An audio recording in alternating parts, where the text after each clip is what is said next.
Hi guys, today we are going to prepare a delicious potato and pea curry for Christmas.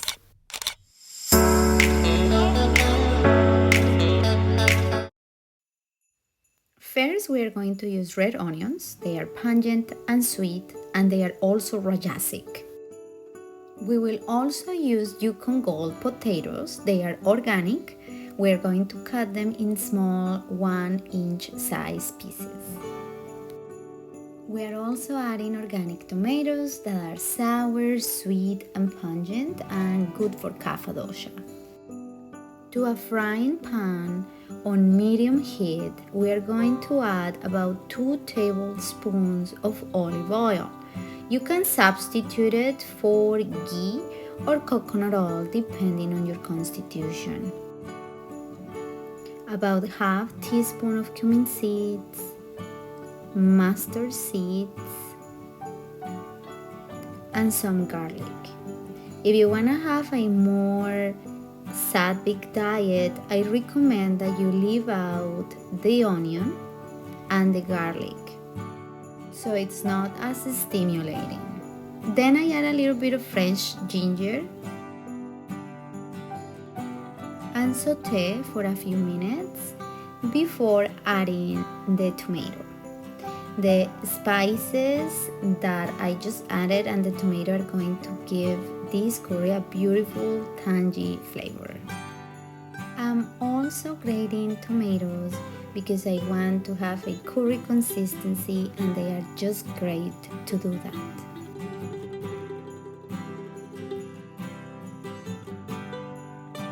I mix well all the ingredients to blend the flavors before adding one of my favorite spices, turmeric.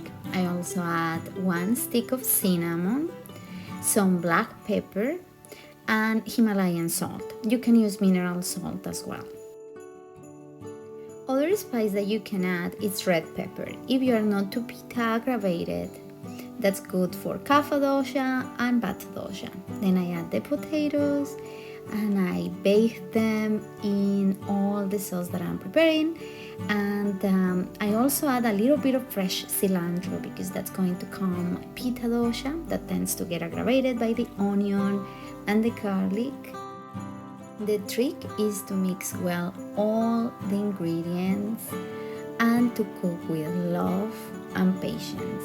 Then I add a little bit of water, about half cup, to get that desired curry consistency.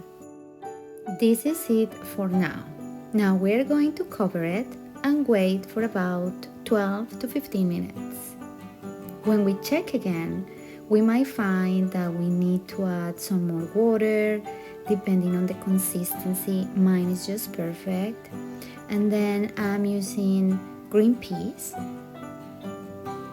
that are organic.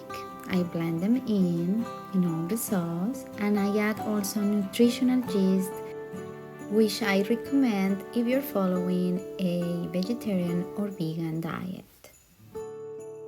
Also, to enhance my digestion, I add a little bit of fresh lime juice that is alkalizing and also can be sattvic. I mix well and then I cook for 5 more minutes before serving.